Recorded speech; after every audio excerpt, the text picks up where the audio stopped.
Magandang araw mga kasuwing, ito ang pinakamadaling paraan sa paggawa ng DIY skirt. Gamit ang lumang pantalon, takip ng kawali at platito ang gagamitin ko dyan. Ang gagamitin kong pantalon dyan ay sira na yung punja, kaya naisipan ko ng gawing DIY skirt. Kaysa itapon ko yan o gawing basahan, repasyon na lang natin para magamit ulit. Doon ako naggupit sa walang sira, tapos yan gagamitin naman natin yan. Gupitin ko lang yung may sira sa punja. O diba walang tapon sa mananahing madiskarte.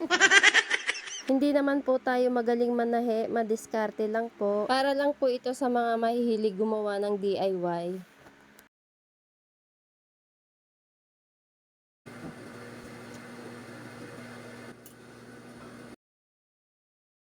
Kaya merong takip ng kawali dyan, hindi na kailangang magsukat pa. Mas madaling gawin pag ganito ang teknik, yung takip lang ng kawali. Mas madaling gumawa ng bilog. Medyo malaking takip ang gagamitin dyan. Pambilog lang po yan. Pag natapos mo ng bilugan, yung platito naman ang ilalagay, pwede naman gumamit ng baso. Sa gitna mo ilalagay yung platito. Bilugan din paikot. Pagkatapos ng bilugan, gupitin naman.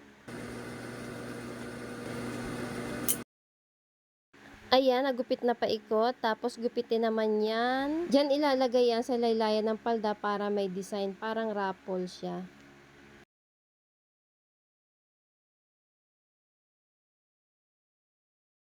Yan yung bilog na hinati sa gitna, pagdudugtungin yan.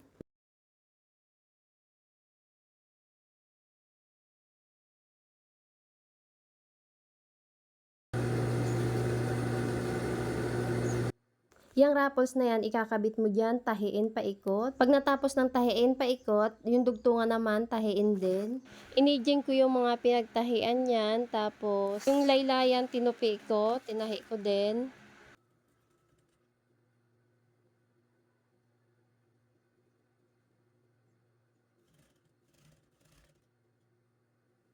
Kahit anong pantalon pwede nyong gamitin dyan. Pwede din yung mahabang palda tapos gagawin mong ganyan. Simple lang yan pero maganda siya tingnan. Yung kapartner ng palda dyan ay DIY ko lang din yan. May upload na po ako niya, nasa Reels po. Maraming salamat po sa panonood nyo. Baka po nagustuhan nyo ang aking ginawa. Pa-share and react na rin po. Salamat po.